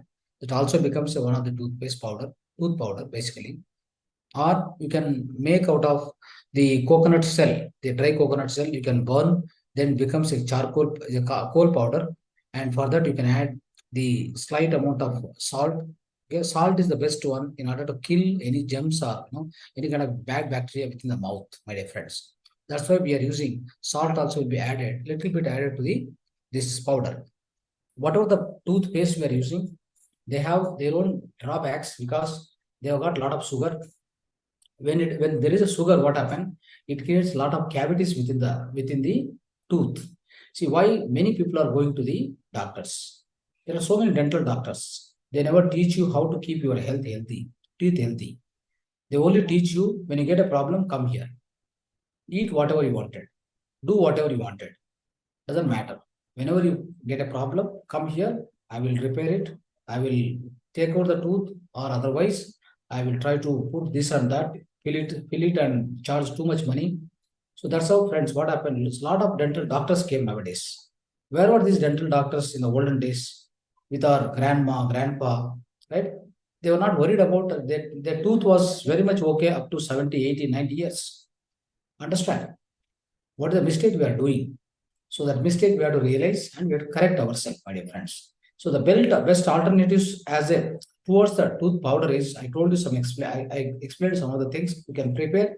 You in your own house you can prepare, or you don't have time, go to the organic shop, purchase Danta Manjal, tooth powders, Ayurvedic tooth powders are there. Take it. Absolutely okay. Use the tooth powders. Brush is also not good. Brush, when you're using what happened, toothbrush, the small particles of nanoparticles of plastic will go into your stomach again. That's another drawback, my dear friends.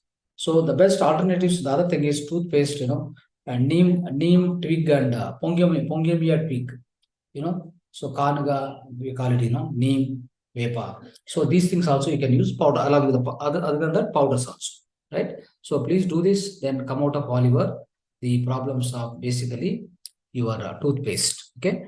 So even the toothpaste advertisement shows that, so you should not use too much sweet, then your cavities will form. So definitely toothpaste is also having sugar that also forms the cavities, that also causes the diabetes to the children because they consume it, they eat it. It goes inside. That rises the glucose levels. Okay, fine. Now let's see the mudra. Mudra for eye problems, my dear friends. See what happens here. If you observe, right? If you observe the mudra for eye problems, especially. So these are mudras. 3 mudras are there. Practice for 15 minutes. This is called Surya Mudra. Surya Mudra. This is a thing. See, observe here. This is a ring finger. Just touch the base of the thumb. Put gently back on this, and these 3 fingers will be upwards. Then keep on the thighs and practice with both hands. Okay, both hands like this. This is Surya Mudra. Practice for 15 minutes in one go. And of course, before doing mudra, take three to four breathings, deeper breathings, having closed eyes, deep breathings. Then you can open your eyes and practice. Next, practice this 15 minutes. This mudra is called Padma Mudra, Lotus Mudra. How do it? See here, here, touch this. See, the other fingers should not touch each other. Like a lotus. And keep in front of chest and practice. Okay. This is Padma Mudra. Then Prana Mudra, you know very well all the time.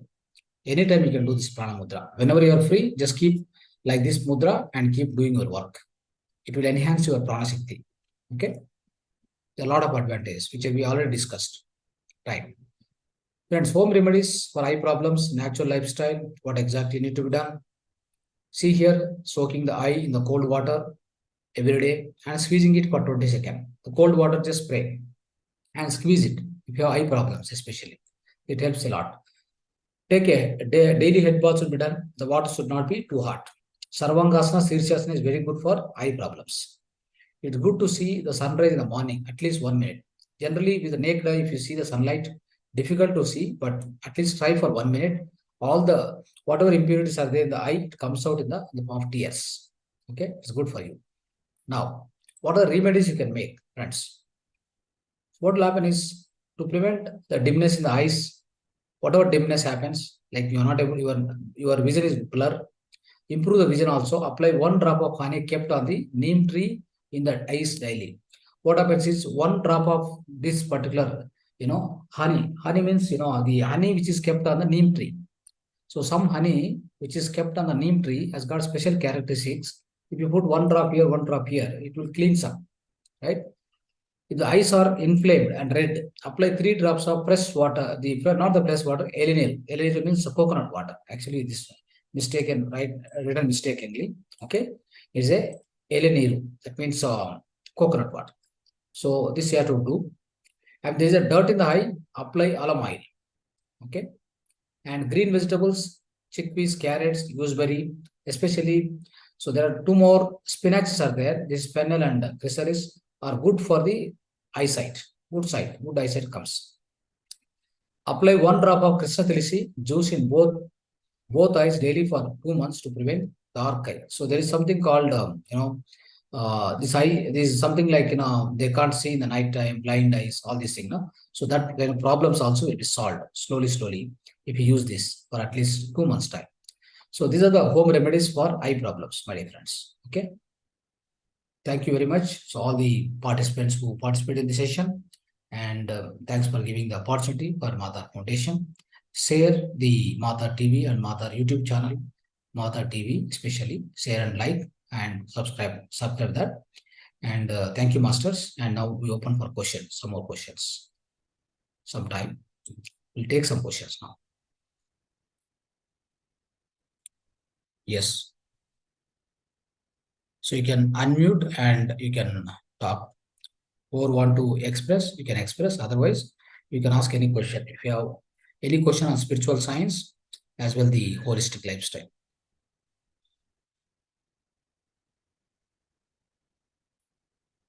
Yes, Sanita ji, you want to talk?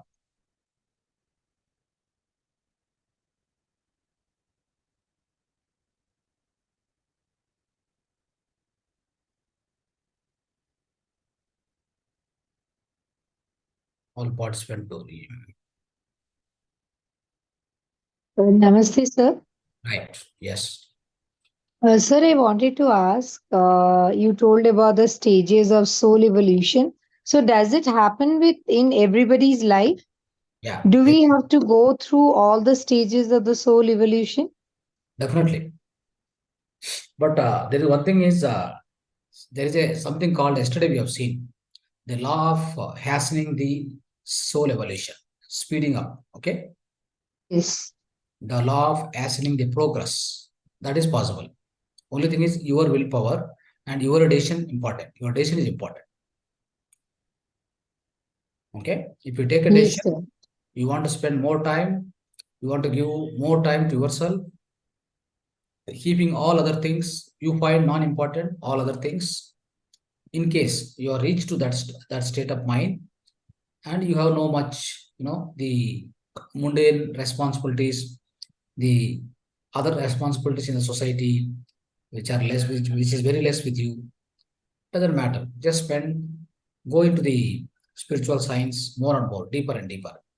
Then, of course, you can cut down many number of lives.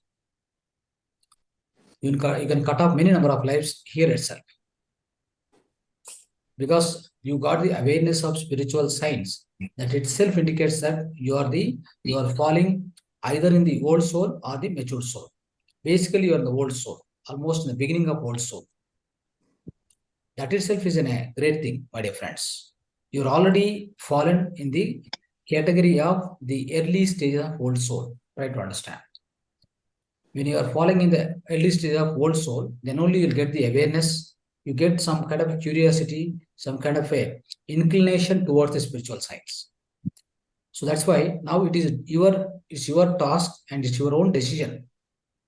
How much you want to cut off, how much you are cut down, number of lives. From now, if you are, because you already got awareness, now from now onwards, your awareness go on increase.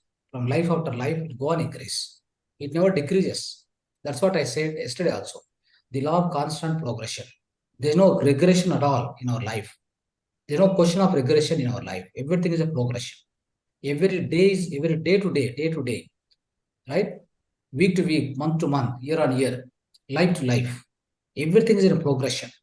There's no question of regression at all in anybody's life journey or a soul journey. No question of regression. That is why what you need to do is, from now, as you got awareness now in this life at this moment of time, when you're attending this 21 days holistic wellness workshop, you got the awareness. This awareness goes on increasing from this life to next life, next life, next life. So you want to cut down more number of lives. Number of lives you want to cut down. Since you have got awareness, now take a decision. Take a decision. So now start increasing your sadhana. Start increasing your meditation. Number of hours what you are giving for meditation, start increasing. Not only 3 hours, 4 hours, 5 hours. Do whatever, how much ever you can do it. Because you have not much responsibility in case, right? But the people who are already in the line of doing a lot of karmas, already they are occupied with a lot of job, profession, business. Okay, still they have not come out of it. Still they are in the middle of that. They can't spend more time. They can't be able to do that. But still, their persistence, their perseverance, and the inside, the so-called, the fire within them is so extreme. What happens is they also allocate their own time throughout the night. Throughout the night, for example, maybe 3 hours, 4 hours, whatever it may be, right? If you do that, so what will happen is their soul evolution also will be become faster, my dear friends. So this all depends on one's own decision, your own willpower, your own decision. Now, it's left to you. Understood, Sir, ma'am? can we do meditation in Yes, while sir. traveling? In one? Can we do meditation while traveling? Yeah, why not? Very much. This meditation is very simple. You are not going to disturb anybody by saying "Om Bhur Bhuswa." Like if you keep doing that, the other fellow will look at you like what you are doing here. Okay, you may like, you may not like, right? He may scold you also. Keep quiet, something like that. If he is something, he is a Muslim, for example, he never agree that, right? Om Bhur Bhuvaswaha. Like that, if you keep telling, right? So they won't listen. So what is very simple is you close your eyes, you're observing your own breath, you're not observing somebody else's breath, isn't it? Sir, is there any method कि we go fast in meditative state? We do some exercises, then we do meditation. No, no, no. Only one thing. So there are some tips for the meditation to become, to become faster, to grow meditation is your daytime, your activities must be clean, must be pure. First, correct that. What I say, like Trikarana Suddhi, your talking, your thinking, your actions, activities, Cheshtra Mm-hmm. Kshetra, Bhavana Kshetra, Vak Kshetra, it must be pure. Then what happens is you don't get much disturbance when you sit in the meditation. Otherwise, suppose someone you are told lies, for example, then Mm. that keeps haunting you when you sit in the meditation. Yeah. What do you do with that? So that is why these three things, if you clean, if you go on clean these three things, that's why I'm telling you. So be aware while doing it. Okay, by so aware of it. Whatever you do it with so much amount of consciousness. Consciously do it with a lot of awareness. Whatever you are doing it in daytime, so that will decide your meditation status. That the way of meditation, the kind of depth of meditation is decided by your lifestyle Mm. and your food also. Food also affect the mind. Okay. Whatever food you like, you cannot eat like that. To be sattvic, not to be so tamasic or rajasic. If you eat that food, that also affects. So likewise, there are simple fundamentals only. There's not much. You don't need to worry on, kind of a. So that's why I'm telling, like the religious practices, rituals. This is spiritual, that is a ritual. There's a difference. The spirit is missing there. In the ritual, spirit is not there. In the spirituality, spirit is very much there. Your soul is there. That's the most fundamental thing. Without the spirit, you are doing ritual. So you are not going to get any kind of progression. You are not going to evolve with respect to your soul. It's only like a mental satisfaction. See, for example, I do mantra 108 times. I do Om, Om, Om. Like that, I keep doing it. What happens? 108 times, if I do it, the time when I chant my mantra, my mind becomes empty. The fundamental the basis for mantra is also, the requirement of mantra is also to empty your mind, nothing Mm. else. Just to empty your mind, at least when you're chanting mantra, when you're doing some, tapas or whatever, with the beads you are doing, no? So like go on, count the beads. So that time what happened? You are giving something to the mind. See, your monkey mind, basically. It jumps from one branch to other branch, right? Like a monkey. It keeps on jumping from one thought to one thought, other thought, other thought. So many thoughts will keep coming. Likewise, what happened, friends? In order to stop it at one point, like for example, a monkey you find, you give one coconut to it, no, just coconut to give it to her. She keeps eating there only, like keep eating and keep at one place. Otherwise, if you don't give anything, what happened? It jumps from this tree to the other tree to somewhere else. By the time you notice, it is nowhere in 1 kilometer to 2 kilometers. It goes far away. Such is the state, the state of your mind. That is the nature of your mind. Continuous thinking, rhythm of thinking is the continuous nature. Continuous thinking is the nature of your mind. So that is why now we need to give something to heart. Okay, something you give, only one thought you give, or one task at a time you give it to your mind. Then it keeps doing it. Keeps doing it. Like if I give beats, keep counting 1, 2, 3, like that. Otherwise, if you give like a chanting, or write 1 crore Sri Rama, Sri Rama, Sri Rama. It keeps doing it, right? So when it's keep doing it, what happens? At least some unnecessary thoughts will not enter. See, But our basically, mind will stuck in that mantra, na? yeah. Our mind will stuck in that mantra, na? Yeah, that's why I'm telling you, there is a disadvantage. I'll come to that point. See, what happens now, this is the way you are just giving giving you that mantra or whatever, one task at a time you are giving to your mind so that it is stuck at that point. Okay. So, but what is happening here by chanting, you also waste a lot of energy. Your bodily energy will go out. Okay. And if you keep your open eyes, what happens? The eyes are the doorways for your brain. They are the doorways to the external world. Okay. So then when they are the doorways, you keep observing something, somebody comes that disturb you, and you lose your energy. See, in this meditation process of Anapanasati, what we teach our Mahavatar Foundation, basically, we want to preserve the energy, we want to conserve the energy. We want to conserve the first bodily energy by clasping, by crossing legs, and sitting straight, and then all these things, and closing eyes. By closing eyes, by doing all this posture, we want to conserve the first bodily energy. That's the number one. That means our own energy should not go out first of all. See, why we become drained out of energy, the energy gets out of us, released from us, all this happens. See, through the forms also, the continuous energy will be going out through the forms. It's going to radiate into the atmosphere. From the both forms. From the both, put also the energy will be going out. Understand? And from the eyes, 80% energy will be leaked out. Now, Sir, how would we?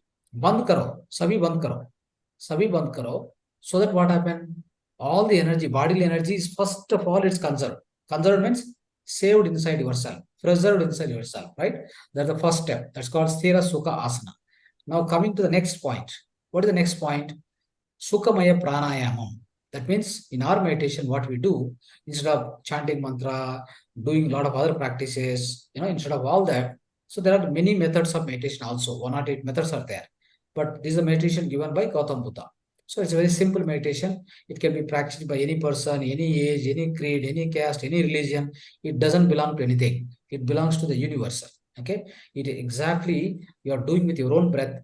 Whoever is having breath, whoever is live, whoever is having breath, whoever is having nose, they can practice it. No bar at all. Now, so the Sthira Sukha Asana is over. And Sukhamaya Pranayama. What you do there is, when you have closed all these things, all your Panchendriyas are closed now, all your Karmendriyas are at standstill, right? All your Karmendriyas are standstill, all your Panchendriyas are stopped. Now, what is the next is, we are going to stop the sixth sense. What is the sixth sense, friends? You have five senses, physical senses. There's one more sixth sense, that is mind. You're going to stop it now. Okay, how do you stop it? I have given a breath to it. I have given to my mind, hey, go on, observe the breath. Go on, just sit with the breath.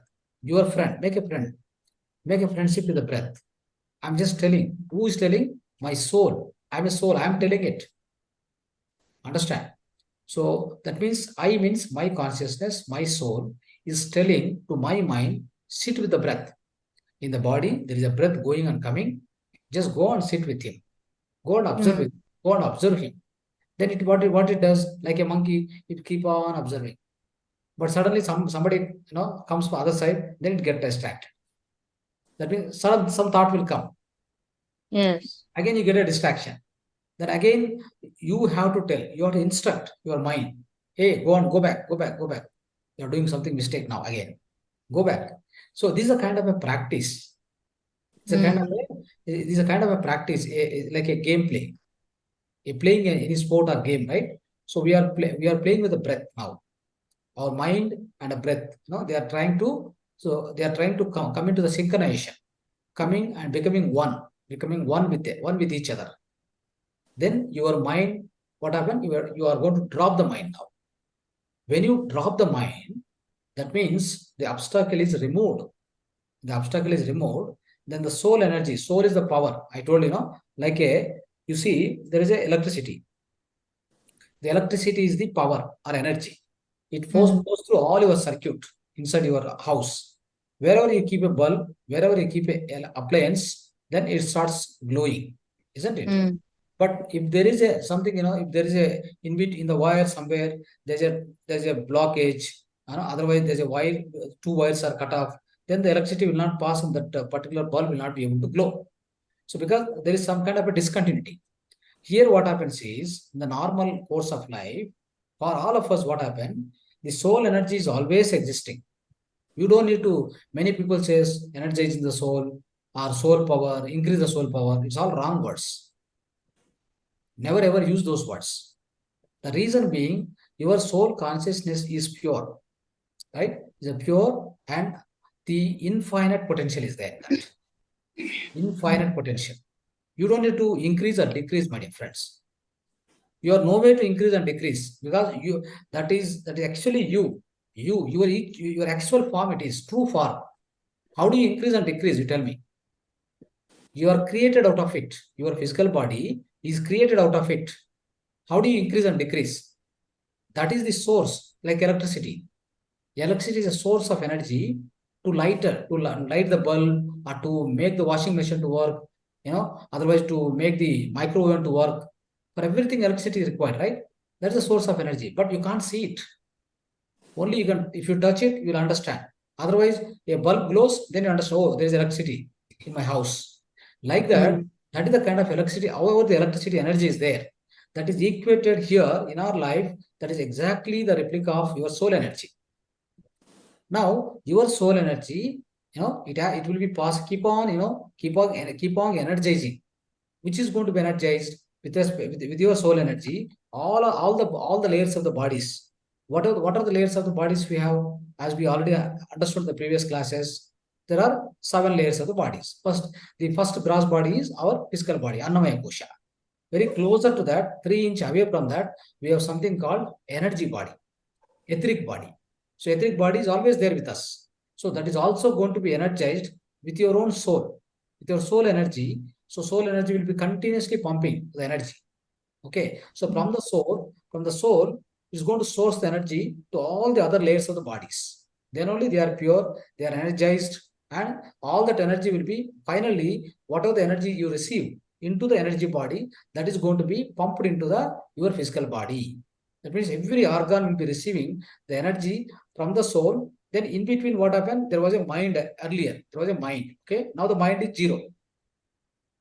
When the mind is 0, now the high candle bulb, that is the Atma Jyoti, will start flowering. No? That energy, that Atma Jyoti is always there. Eternal. It's eternal. Now the blanket is removed. What was the blanket? Your own blanket of mind. The black color blanket you have kept on the light. The light you could not see the light till now. But when you remove the mind, when you drop the mind, then you start seeing that the high incandescent bulb. That is your Atma Jyoti. So that you are going to access now. It is going to pass through. Energy will go in. Yeah, it is going to pass through all the layers of the bodies, and then it will energize your body.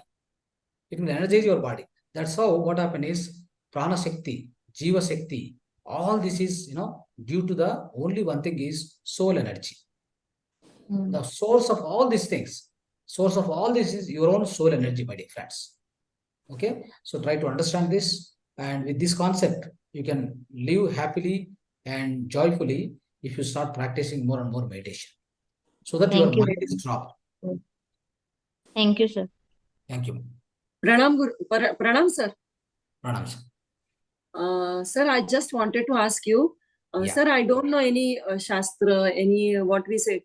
I don't know much about any religion. I don't know anything about the books, but I know how to meditate. I know to maintain myself in peace. Even though is it that, sir, I have to learn? I have to get light on Bhagavad Gita, or I know a little bit about that, but I don't know too much about all this Shastras. So is it right, sir? Yes. So one thing, see, the one is practice of meditation. Other one I said Shastra. Shastra means science, basically, right? Yeah. So whatever you practice your meditation, right? Yeah. So you get a lot of cosmic energy. Your Yeah. the internally you get a lot of the other faculties will be activated, right? Yeah. But what happens? I'll tell you. See, you take a materialistic science. You read the theory first. Okay, the master will teach you all the theory, so that you have some awareness. Okay, if I do this will come. So if I mix these two chemicals, I'll get something like this. Okay, Okay. so Okay. like that, you have already theory with you. Now, when you go into the laboratory, when you do it, immediately in your mind it says, "Hey, you already studied. Okay, you are studying so and so book. So it is going to happen like this. Don't worry. Don't get surprised. Okay." So Yeah. then what will happen? You are able to you'll be stable. You never get the kind of a getting into the kind of a the wavering mind or oscillation or getting into stress. Nothing will happen. Okay, because you already have such certain wisdom with you already. That means certain knowledge or whatever the gnana through the books, gnana Yeah. through the satsang, gnana through the live masters, you already acquired. Okay.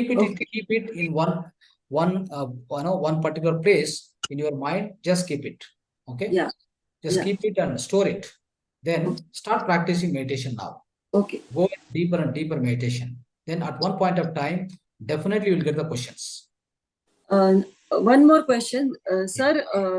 I don't go in socialization.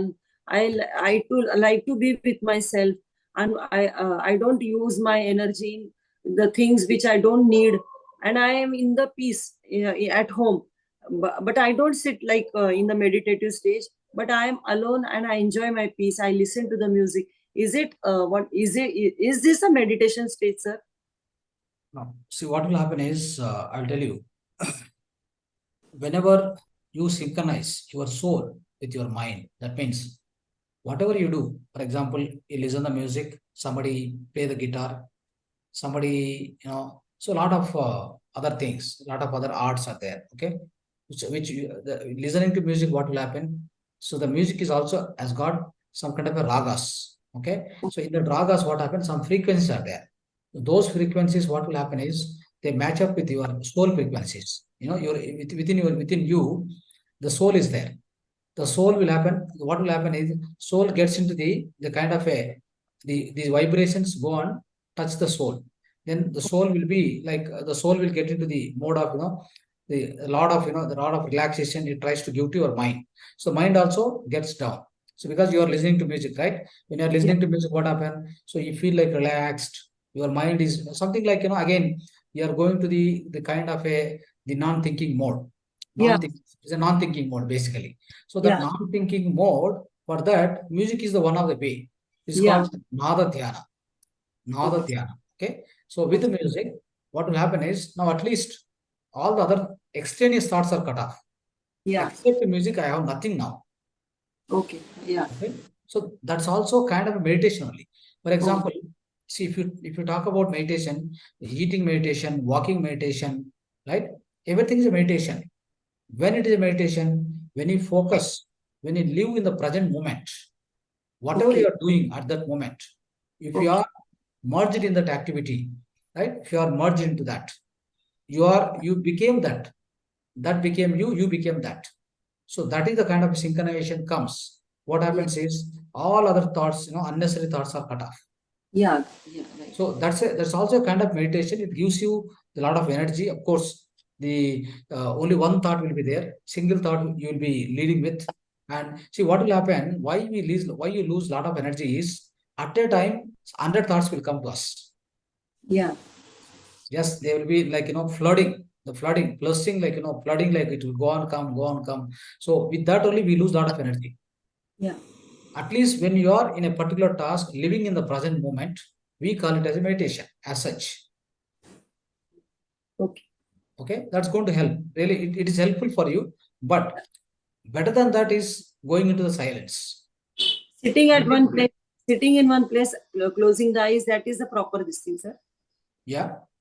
Sitting in one place with the clasping the hands. That is the meditation that will give 100% effect, no, sir? Yes, that's why. That's why I'm telling you. So Yeah. going into the emptiness, that is the ultimate form of meditation. Okay, ultimate form of meditation, and it takes us from from one lower stage to the higher stage in the spirituality. One more question I have to ask you. Yes. Many a times I'm in the peace, many a time, but sometimes it happens that I get angry and I lose my peace. Then I again the whole day in repenting, I spend the whole day in repenting. So to avoid this, I practice meditation. Everything I do, but sometimes I don't know what happens, sir. But I get angry and nothing is working. So again, that karma, I have got into that karma. And again, how to get, I don't understand what to do for this, sir. See, I'll tell you, I already told in the previous class yesterday, some of the gunas will come from the previous lives. Okay. Okay. So they cannot be wiped out in one day or other day. Okay. If Okay. you live with awareness that, when I get, this kind of anger or whatever, so be cool, just focus on the breath. Or at least count number 1, 2, 3, 4, like that. Some 10 number you count. Sit and count so that, that anger will go out. Whenever you Sometimes suppressed emotions comes out. 100 times I keep quiet, sir. Yeah. And then I suppress myself actually. I forgive also. I do everything, and those suppressed emotions then comes out, and after that I feel better. And then again I start repenting, and then what happens, sir? 20 years back I go in a free. First time only it happened. 20 years, 30 years back.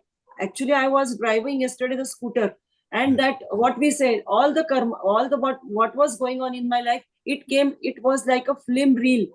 And I literally have to wait near the tree and watch all those things, clear myself, and then I went forward, sir. This was too. My first time I got this experience, sir. Yeah. So, yes. So that's why this is actually the lifetime journey. Okay, throughout the life, we need to correct many things. Okay, so if you are aware of yourself, leading your life with the highest amount of consciousness and awareness. With the meditation, the awareness will increase. What to do, what not to do, everything will be realized by yourself. Nobody need to teach you. Okay, so that awareness will be brought to you with that is your soul quality. It's a soul quality. Awareness is your soul quality. Okay. Anger, all these things are your mind qualities. Mind qualities. Yes. Sir, Okay. hello, sir. Yeah, please. Sir, I have tried so many type of meditation, but I think that I never meditate. Something is going in my mind every time. Now also, So how with this how meditation can also. how can I feel that I am meditating? So no, actually it's an experience. Okay, it's an experience. The clear experience.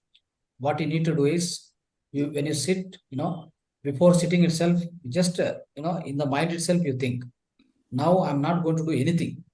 I'm going to do what? Nothing. Just set your mind for next 10 minutes or whatever the amount of time you wanted. Next for half an hour, I'm not going to do anything. I'm going to do one thing called nothing. Okay. Just instruct your mind, then sit with that sankalpa, and then start observing your breath. Okay. Start observing your breath, then it happens. But otherwise, what happens? Suddenly you are in some other job, doing something, doing and all. Then suddenly come and sit in the meditation. Then that keeps happening. For next 5 minutes, it will be keep continuing your mind. Instead of that, first, whenever you sit for 1-2 minutes, just say yourself, to your mind, your soul must say to you, your own mind, just say that I'm going to do anything now. I am doing nothing. I'm going to do anything. Just I'll be with myself. Please don't disturb me. Okay. So, Then sir, go into what the will I meditation. feel when I meditate? That I will be relaxed or my head will become heavy? What will I feel? Yes. Did you attend all the classes, ma, till now? No, All sir. this. No, sir. I was at my Then you have in-laws. to listen to so many classes now. Okay. Yes, sir. So many classes are there. So okay, a lot of wisdom has been said for so many number of days, right?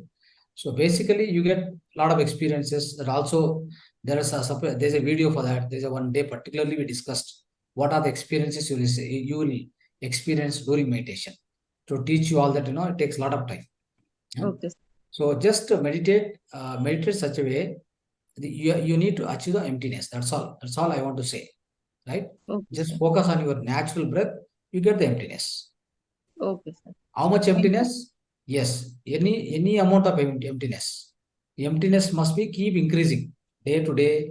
It keep increasing. That's a good sign of meditation. You are in the right track. See, I'll tell you. When you sit in meditation, you start observing the breath. Then what happened? Earlier, what happened when you are not observing the breath? Your mind was fully occupied with a lot of thoughts. The rushing of the thoughts. Now, when you sit in the meditation and you start observing the breath, what happened? Number of thoughts, they start coming very selectively. The thoughts will come. If you get thought also, what you do? No, I won't go. I don't want to go with the thought. I just want to be with my breath only.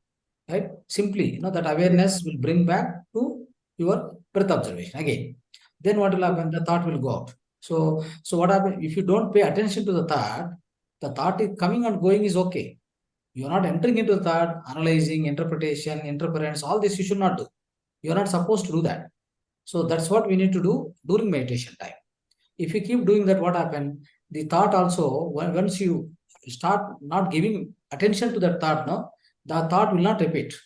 It may come, but it will not come again and again because you are not giving attention to the thought. You are just giving attention to only breath. So that's how number of thoughts, day to day, year to year, the month to month, month on month, year on year on. So that go on increase. That's why see our rishis and munis, they do number of years. Some of the rishis are doing for hundreds of years in Himalayas and all. Till now there are a lot of rishis are there. Lot of sages, saints are there. Still they are doing meditation. Imagine, between one thought to other thought, some of the rishis, it may be days together. One thought will come now today. The thought is what? I need some water. That's all. They drink water and sit again. Then next thought will come only after 10 days. Imagine what's happening now. Right? Yes, sir. Thank you, sir. Thank you. Yes, anybody else having any questions? Right. So friends, thank you very much for joining the session. Thanks for giving the opportunity for Mahavatar Foundation. So thank you one and all. So let's meet tomorrow. So namaste. Namaste to all. Namaste, sir. Shubharatri. Shubhrat. Thank you, Guruji. Thank Ratri. Thank you. Thank you, Thank sir. you. Shubhratri. Thank you.